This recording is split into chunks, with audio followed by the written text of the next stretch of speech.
Hello दोस्तों, welcome to exams UP तक। मेरा नाम है सत्यम मिश्रा और मैं आप लोगों को पढ़ा रहा हूँ स्टैटिक जीके उत्तर प्रदेश सामान्य अध्ययन। ये टॉप 10 सीरीज़ का पार्ट 3 कंप्लीट कराने जा रहा हूँ आप लोगों को।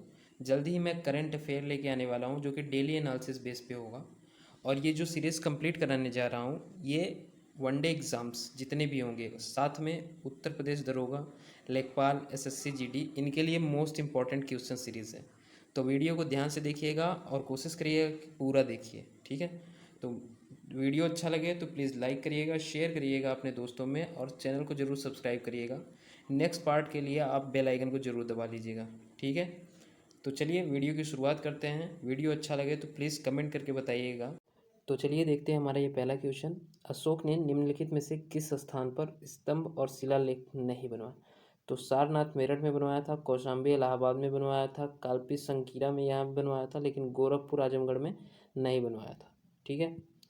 अशोक का जन्म कब हुआ था? 304 ईसा में, ठीक है, ईसा में हुआ था। और इसका जो शासनकाल था वो था 269 ईसा से लेके 232 ईसा तक, 232 ईसा तक, ठीक। इसके पिता का नाम था बिंदुसार, बिंदुसार, और माता का नाम था शुभद्रांगी, शुभद्रांगी, ठीक है, शुभद्रांगी। रानी धर्मा के नाम से जानी जाती थी, ठीक है। इसका जो जन्म हुआ था वो भी पाटलिपुत्र पटना में हुआ था, और जो मृत्यु हुई थी वो भी पटना में ही हुई थी, पाटलिपुत्र में, ठीक। आज का जो पटना है वो उस वक्त का मगध साम्राज्य का पाटलिपुत्र के नाम से जाना जाता था। इसके जो पुत्र थे वो कौन से थे, मतलब जो संतान थी उनमें महेंद्र थे, महेंद्र, संघमित्रा, तीवल, कुणाल और चारुमर्ति। क्या? चारुमर्ति, ये 4 लोग थे, ठीक है। अब इनके साथ में इन्होंने क्या किया था कि विभिन्न कई सारे देशों में, जैसे श्रीलंका हो गया, चाइना हो गया, म्यांमार हो गया, थाईलैंड हो गया, चीन हो गया, अफ़गानिस्तान हो गया, यूनान हो गया, पश्चिमी एशिया के जितने भी देश हुए, पश्चिम एशिया के जितने भी देश हुए, वहाँ पे बौद्ध धर्म का प्रचार के लिए अपने पुत्रों को और लोगों को अशोक ने भेजा हुआ था। प्लस में 23 विश्वविद्यालय, 23 विश्वविद्यालय की स्थापना किया था इसने, विश्वविद्यालय की, ठीक है।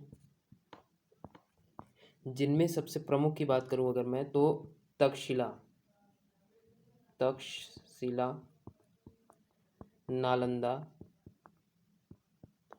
और विक्रमशिला,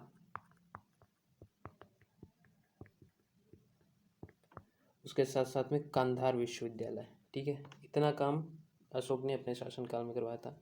नेक्स्ट क्वेश्चन देखते हैं। किस शासक ने कालपी को दिल्ली सल्तनत का अंग बनाया था? तो कौन था? तैमूर लंग था, कुतुबुद्दीन ऐबक था, महमूद गजनवी था, फिरोज शाह तुगलक था। तो कालपी को दिल्ली सल्तनत का अंग बनवाया था कुतुबुद्दीन ऐबक। कौन से वंश का था? गुलाम वंश का था। इसका जो शासन है वो कब हुआ था, कब से कब चला था? 25 जून 1206 से लेके 1210 ईस्वी तक, ठीक है, 1210, 1206 से लेके 1210 तक। और इसका राज्याभिषेक कहाँ हुआ था? लाहौर में, लाहौर में हुआ था राज्याभिषेक। और इसका जो पूर्ववर्ती शासक था जिसने इसे राजगद्दी सौंपी थी वो कौन था? मोहम्मद गौरी, मोहम्मद गौरी। और इसका जो अपवर्ती शासक हुआ, जो उत्तराधिकारी हुआ, वो कौन था? वो था आराम शाह। कौन? आराम शाह। इसका जन्म कब हुआ था? 1150 ईस्वी में। कब हुआ था? 1150 ईस्वी में। और कहाँ पे?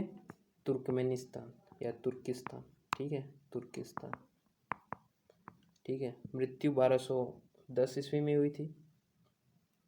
और इसकी जो समाधि बनी थी वो कहाँ बनी हुई है? लाहौर में ही बनी है, ठीक है। इसकी समाधि जो बनी है वो लाहौर में ही बनी है। चलिए नेक्स्ट क्वेश्चन देख लेते हैं। औरंगजेब के खिलाफ बुंदेलखंड में विद्रोह की शुरुआत किस शासक ने की थी? वीर छत्रसाल, पेशवा बाजीराव, अली मोहम्मद ने, शाह आलम ने? तो किसने? वीर छत्रसाल ने की थी, वीर छत्रसाल कहाँ कौन थे? औरंगजेब के शासनकाल में जो विद्रोह करके और अपना शासन स्थापित किए थे कहाँ पे? बुंदेलखंड में पहले राजा थे जिन्होंने कि औरंगजेब के खिलाफ विद्रोह करके और अपना राज्य स्थापित किया था बुंदेलखंड में। इनकी जन्म कब हुआ था? इनका जन्म 4 मई 1949 को। और ये इन्होंने शासन कब तक किया था? 20 दिसंबर 1731, इतने दिन तक इनका चला था। ठीक है। इनकी पुत्री का क्या नाम था? इनकी पुत्री का नाम था मस्तानी, जिनसे पेशवा बाजीराव ने क्या किया था? शादी किया हुआ था। इनके वीर छत्रसाल के पिता का क्या नाम था? छत्रसाल के पिता का क्या नाम था? चंपत राय। ठीक है। और जब बुंदेलखंड जब इन्होंने जीता था तो महाराज की उपाधि धारण की थी। आइए थोड़ा सा पेशवा बाजीराव के ऊपर भी देख लेते हैं। पेशवा बाजीराव कौन थे? तो पेशवा बाजीराव कौन थे? मराठा के पेशवा थे। और इनका जन्म हुआ था 18 अगस्त को 1700 में। और इनका जो मृत्यु हुई थी वो कब हुई थी? 18 अप्रैल को 1740 ईस्वी में। ठीक है। इनकी जो बीवी थी उनका नाम था काशीबाई। किसकी बीवी? पेशवा बाजीराव की, काशीबाई। और जो दूसरी पत्नी हुई वो वीर छत्रसाल की बेटी मस्तानी। ठीक, मस्तानी। और इनके जो बाजीराव पेशवा थे इनके पिताजी का क्या नाम था? बालाजी पेशवा। और माता का नाम क्या था? राधाबाई। ठीक है। तो चलिए नेक्स्ट क्वेश्चन है हमारा, पंडित जवाहरलाल नेहरू ने भारतीय राष्ट्रीय कांग्रेस के किस अधिवेशन की अध्यक्षता की थी? तो पंडित जवाहरलाल नेहरू ने किस अधिवेशन की अध्यक्षता की थी? लखनऊ 1935, कानपुर 1925, मेरठ 1946, लखनऊ 1910। तो किस में किया था? लखनऊ 1935। ये 1935 ना होकर ये 1936 था, लेकिन इसे मानते क्या है कि लखनऊ 1935 का कांग्रेस अधिवेशन। ठीक है। ये जो जिस सन में हुआ था वो सन था 1936। तो आइए देखते हैं पंडित जवाहरलाल नेहरू ने किन अधिवेशनों की अध्यक्षता की थी। तो पहला अध्यक्षता की थी 1928 ईस्वी में। कहाँ पे? कलकत्ता में। ठीक है। सेकेंड अधिवेशन किया हुआ था जिसको जो कि 44वां अधिवेशन था। कलकत्ता वाला कौन सा था? 44वां। सेकेंड अधिवेशन किया हुआ था 1929 में। 1929 में कहाँ पे? लाहौर में किया हुआ था, जबकि ये 45वां अधिवेशन था। ठीक। और ये जो लखनऊ 1935 में किए हुए थे ये कौन सा था? 50वां अधिवेशन था। ठीक है, जो कि सन 1936 में हुआ था। ठीक। तो नेक्स्ट क्वेश्चन है, भारतीय राष्ट्रीय कांग्रेस तथा मुस्लिम लीग का सम्मेलन एक साथ लखनऊ में कब संपन्न हुआ? तो 1892 में, 1907 में, 1916 में, 1924 में। तो कब हुआ था? 1916 में हुआ था, क्योंकि नेशनल मुस्लिम लीग जो बन के आई थी, मुस्लिम लीग, वो कब बन के आई थी? अखिल भारतीय मुस्लिम लीग नाम था उसका। ठीक है। वो बन के आई थी 30 दिसंबर 1906 को। कहाँ पे बना था? ढाका में। ढाका कहाँ है? बांग्लादेश की जो राजधानी है, जो पूर्वी पाकिस्तान बना हुआ था वहाँ पे, पूर्वी पाकिस्तान में बना हुआ था। और इसके जो संस्थापक थे वो संस्थापक कौन कौन से थे? उनमें थे सबसे इम्पोर्टेंट मोहम्मद अली जिन्ना, दूसरे आगा खान तृतीय, तीसरा ख्वाजा सलीमुल्लाह। ठीक है, ख्वाजा सलीमुल्लाह। ये 3 लोग मिलके इसका संस्थापन किए थे। इसका जो मुख्यालय था वो कहाँ था? मुख्यालय था लखनऊ। ठीक है। आइए आईएनसी के बारे में थोड़ा सा जान लेते हैं। इंडियन नेशनल कांग्रेस, इसकी स्थापना कब हुई थी? 28 दिसंबर 1885। कब? 1885। इसका जो गठबंधन था है वो किसके साथ में है? संयुक्त।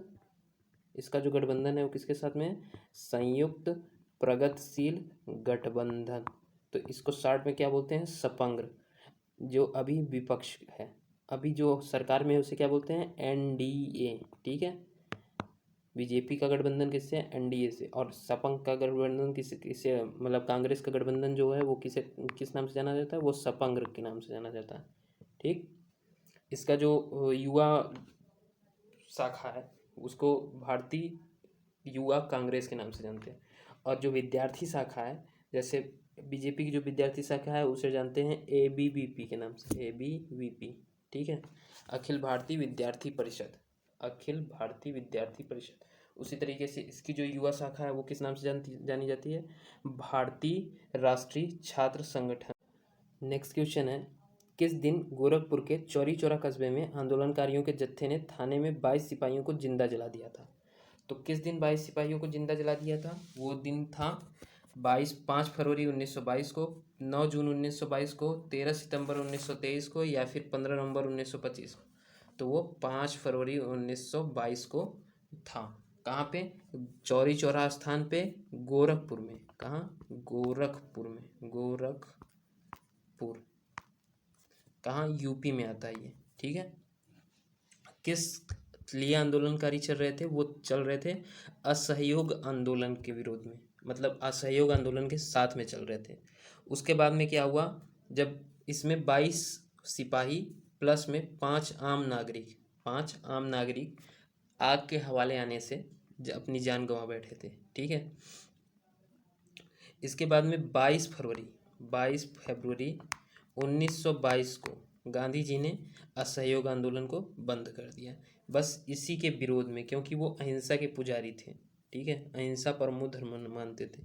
नेक्स्ट क्वेश्चन देखते हैं, 1936 में किसके प्रयासों से लखनऊ में अखिल भारतीय किसान सम्मेलन का आयोजन किया गया? तो किसके उससे हेल्प से किया गया?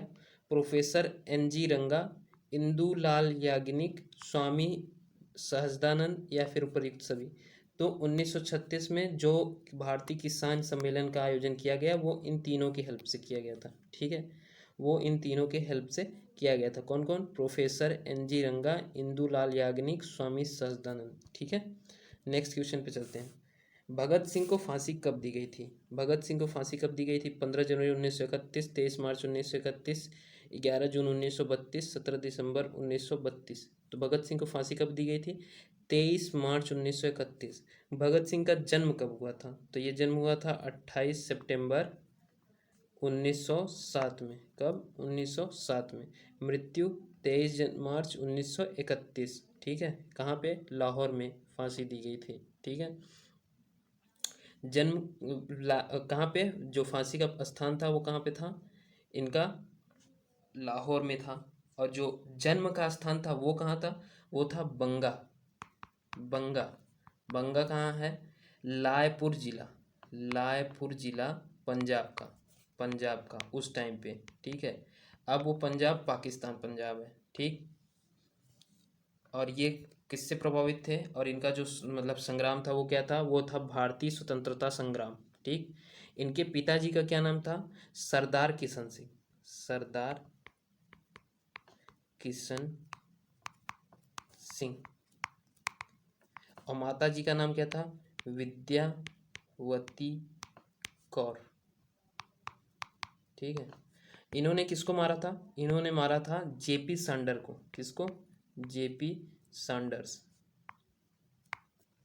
JP सांडर को मारा था। कब मारा था? 17 दिसंबर 1928 में। कब मारा था? 17 दिसंबर 1928 में। ठीक है। उसके साथ साथ में इन्होंने क्या किया था? 8 अप्रैल 1929 को जनरल असेंबली या सेंट्रल असेंबली, जो कि संसद भवन कहलाता था, संसद भवन में बम फेंका था और पर्चे फेंके थे। ठीक है, उससे कोई हताहत नहीं हुआ था, ना नुकसान हुआ था, लेकिन उसमें बम फेंका था। नेक्स्ट क्वेश्चन है, उत्तर प्रदेश राज्य के प्रथम मुख्यमंत्री कौन थे? पंडित गोविंद बल्लभ पंत, डॉक्टर संपूर्णानंद, चौधरी चरण सिंह, चंद्रभानु गुप्त। तो कौन थे? वो गोविंद बल्लभ पंत जी थे।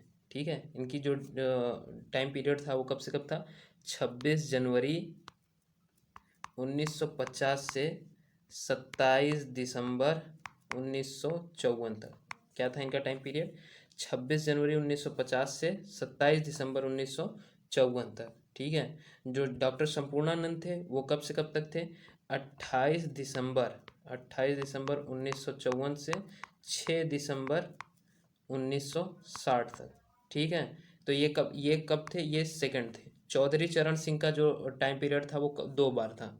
एक था 3 अप्रैल 1967 से 25 फरवरी 1968।